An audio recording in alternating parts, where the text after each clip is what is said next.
pero na-cancel kanina kasi kumain muna kami doon sa canteen since in-invite kami ng aming picture. It's really guys. Lagi nga ba napapagrito ng kasama? Picture. May business ako sa Pinas. Sinala ko para dito sa Pinas. Totoo?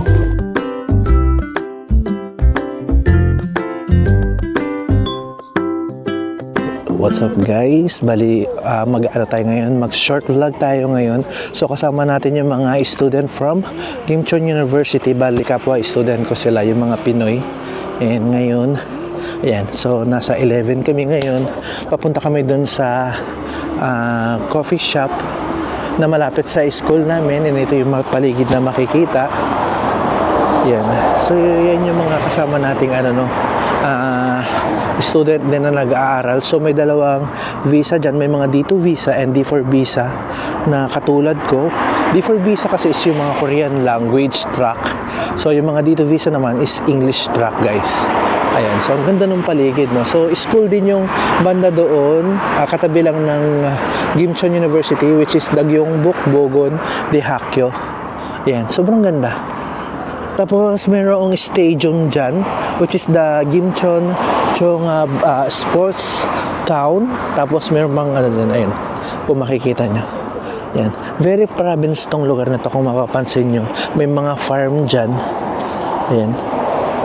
So, banda doon pa yung mga building na makikita. Mabuti na lang mayroong malapit na cafe dito kahit papano. Kapag medyo naboboard kami, pwede kami magpunta doon para magkape-kape, din magkwentuhan kapag may time. Kasi bawat isa sa amin medyo busy rin sa pag-review para may pasa namin yung exam para makapag kami ng sa course na gusto namin na kunin dito sa may Gimchon University. And sa ngayon naglalakad lang kami.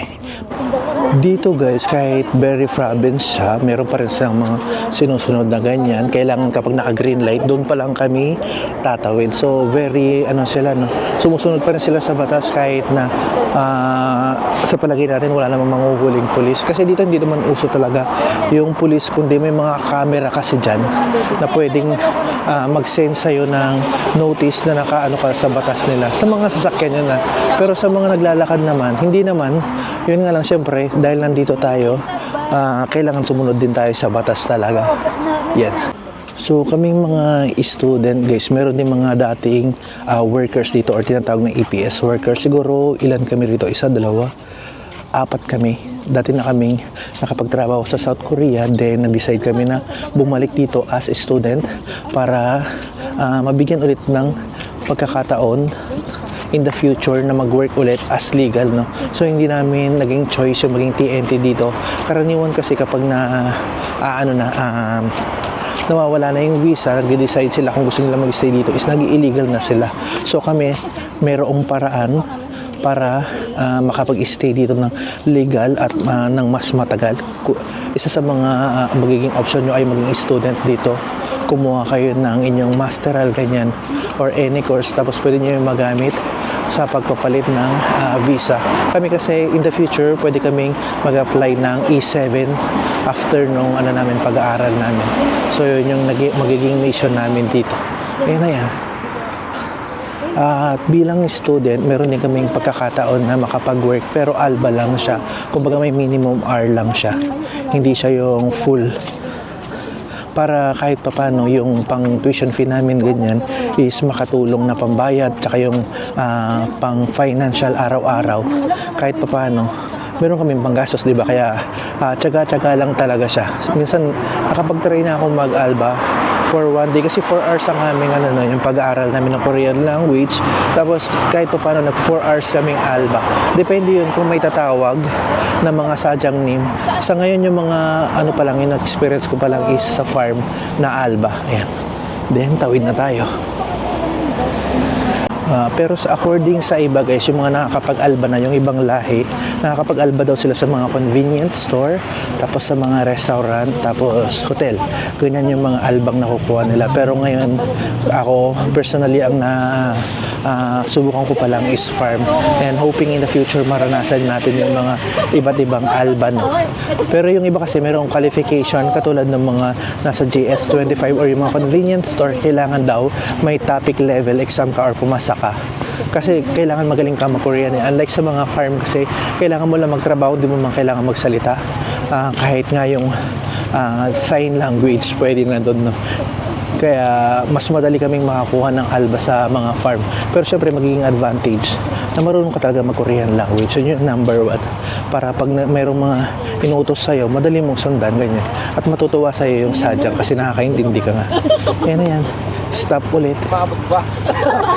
Yan yung mga kasama natin.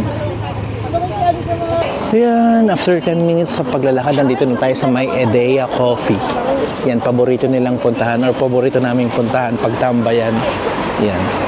So, papasok lang tayo dyan. Yung pinakalikod niyan is yung lake. So, mamaya kapag may chance is, ano natin, no, ipapakita ko sa inyo yung lake. Ito yung pinakaharap niya. Ayan. So, nasa second floor siya. Pagupit kayo? Ayan, pasok na tayo. Nandito si Kevin tsaka si Marin. Yung ating mga kababayan from Benguet.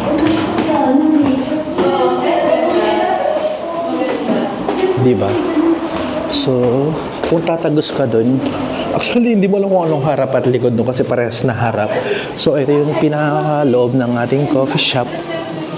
Then, paglalabas ka dito sa coffee shop, nandyan si Griffin. Hello! Then, ito yung sinasabi kong lake na pinapaligiran ng mga cherry blossom. So, maganda dito kapag nag-bloom na. Yan yung coffee shop ng Edea Coffee. Kung kanina dun sa pinakaharap doon sa kaharap ng road is second floor siya. Pagdating dito is ground floor siya. Then, ayan siya guys. Diba ang ganda nung park? Oo. Tapos ayun yung pinaka-lake. So, before tayo magkape is nag-decide sila maglakad-lakad muna dito para maipasyal yung mga bago. Kasi may mga bagong dumating kami. Kahapon lang sila dumating.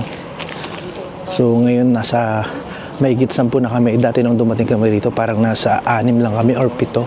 Pero yung nauna ay si Ma'am Griffin. Yan. Ganda oh.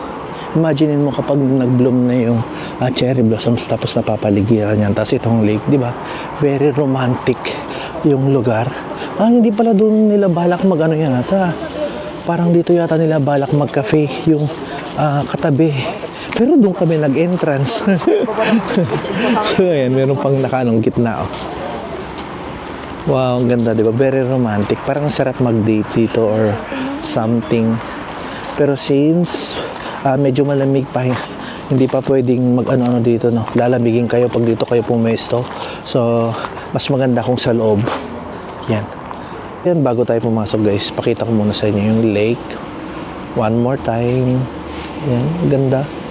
Diba? So, ngayon yung mga kasama natin pumasok na sa may cafe.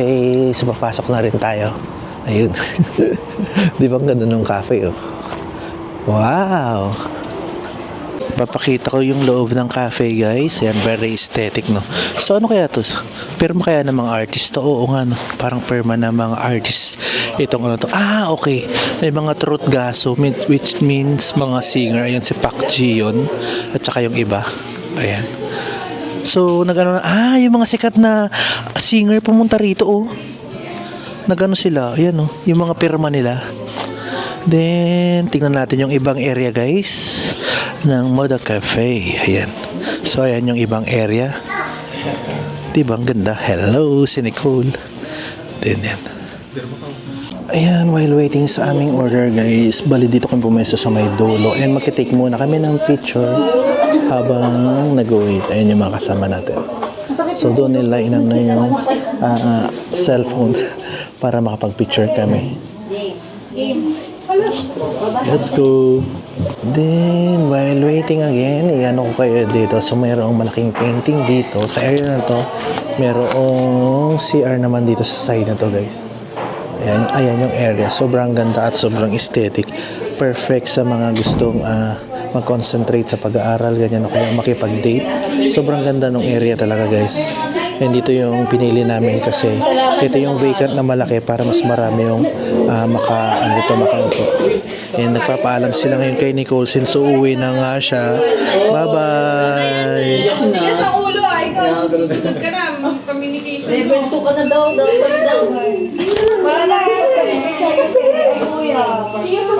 Bye-bye. Sino yung umiiyak? Hindi po. Sige na. Bye po ate. Ingat ka ba? Nice meeting you, Nice meeting you. Oy. Ayan, plastic na naman tayo niyan. Charot. Bye-bye. Bye po. Meeting you, kuya. Bye-bye po. Ingat po sa bahay. Bye-bye. Uy, Kevin, atid mo. Ay, pagkasama niyang 3 months. Ingat ka, Nicole. Parang naiiyak si Kevin. Parang naiiyak si Kevin. Akin na ang asawa ko, Nicole. Okay? Yung dumating na yung aking order guys, so yung mga kasama ko mas nauna sa akin umorder kaya ayan na sila. Usually mga matcha and strawberry yung inaano nila. Ako coconut, danang coconut coffee smoothie. Kasi may Iba. assignment ako kasi hindi na ito nagagawin ni level 1. Ano na yun? Level 2 na pa. Wow, sarap ng combination nito guys. Yung coconut coffee from Danang, masarap siya. Sarap din. Sarap na sarap. Oo.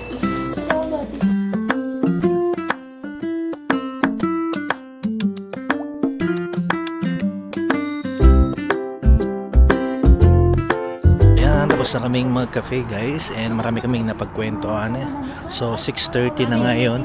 Sa dami na lang napagkwentuhan, sobrang saya. Ayan yung mga kasama natin. Pauwi na tayo. And dyan ko na rin tatapusin itong short vlog natin guys. Salamat sa pagsama sa amin and makakaasa kayo na marami pa tayong vlog na ilalabas bilang student dito sa South Korea guys. Bye!